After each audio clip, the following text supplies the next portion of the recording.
राष्ट्रवादी काँग्रेस पक्षाचे नेते शरद पवार अमरावती दौऱ्यावर असताना त्यांनी 28 डिसेंबरला थेट वझर अनाथ आश्रम गाठून शंकरबाबा पापळकर यांची सदिच्छा भेट घेतली।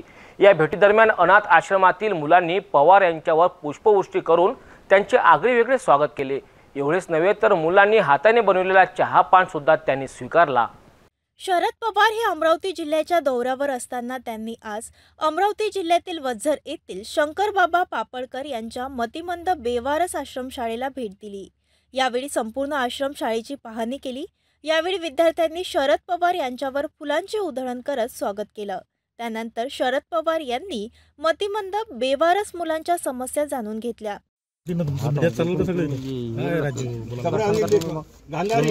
लता मंगेशकर पुरस्कार घेतला म्हणजे माझ्या 5 भावंडांना आणतो, आशा भोसले नाही ते गेली नाही तर कर सुरू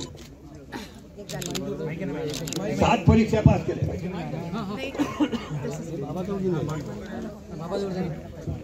हॅलो सुरू कर, नमस्कार कर। नमस्कार। दोन्ही डोळ्यांनी अंधळी पंढरपूरला टाकून दिली होती। नमस्कार, माझं नाव गांधारी शंकर बाबा पापळकर। मी तुमच्या समोर आई मेरे वतन के लोगों गाणं सादर करणार आहे।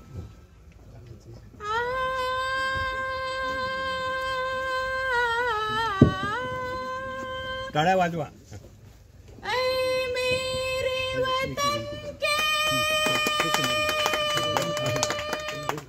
लोगों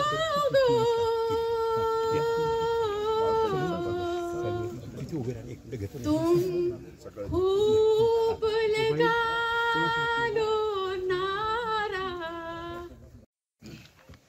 अनेक वर्ष मुख्यमंत्र्यांच्या क्षेत्रामध्ये शंकर बाबा आणि त्यांच्या सहकार्याचं काम चालू आहे। आणि देशमुख आणि बाकीच्या सहकार्यांच्याकडून माझ्या कानावर आली। आणि अमरावती जिल्ह्यामध्ये आज असताना काही गर्दीत का होईना या संस्थेला भेट द्यायचं आम्ही ठरवलं। आणि इथे आल्याच्या नंतर इथं आलो नसतो तर कदाचित चूक झाली असती आणि विसरलं असतं, याची प्रचितीवर आली।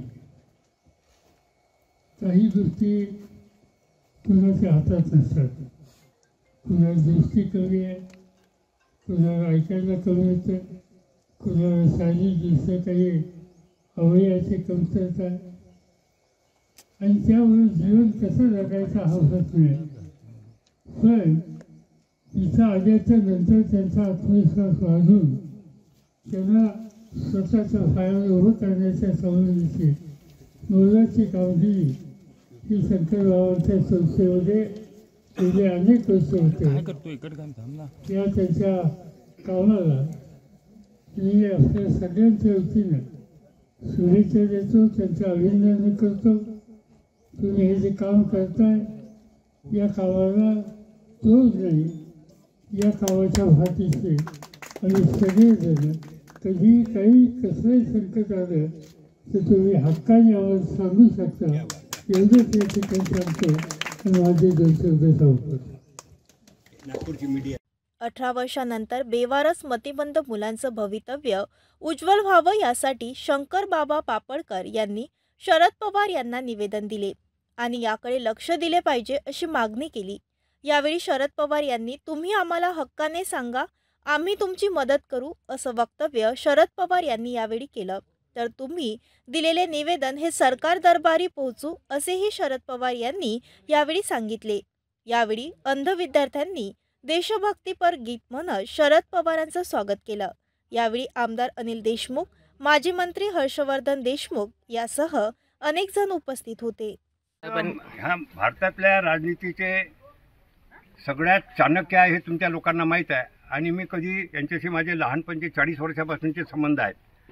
त्यांना जी पहिली मुलगी झाली होती त्यावेळेस तिथे होतो मी बारामतीच्या पुण्याच्या हॉस्पिटल।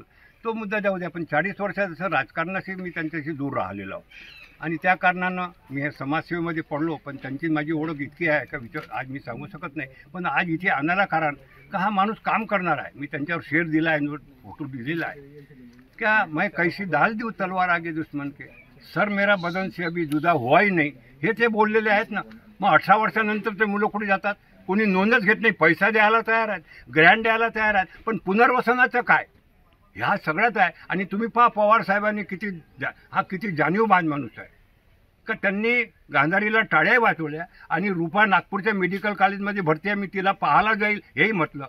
आणि इतकी तब्येत खराब असेल माझ्या मुलांच्यावरून त्यांनी चहा स्वतःचा त्यांनी दिला, हे फार मोठी. आणि गाण्याच्यावर त्यांनी टाळ्या वाजवल्या. हा गुणधर्म नवीन राजकीय लोकांसाठी फार महत्त्वाचा आहे, फार महत्त्वाचं. आणि मीडियाने आज इतकं उचललं का ते नवल करून आले. हर्षवर्धन साहेब म्हणजे का आमच्या इथे कोणी मीडिया आले नाही आणि इथे मीडिया आली, त्याला कारण का तुमचं प्रेम होतं. मीडिया होते म्हणून मी पुढे गेलो. मी आज तुमच्या माध्यमातून शासनाला करतो आणि हे काम मोदी करू शकतो म्हणून आपण माझी ही बाजू पवारसाहेबाचं भाषण मोदीपर्यंत पोहोचून द्याल. आणि हा कायदा झाला तर 1 लाख मुलं मुली रिमांड होमच्या बाहेर जाणार नाही. वज्र मॉडेलबद्दल आपल्याला माहीत आहे. आपले संपूर्ण लोकांचे मी आभार मानतो आणि मला जे सहकार्य केलं त्याबद्दल शब्द नाहीत.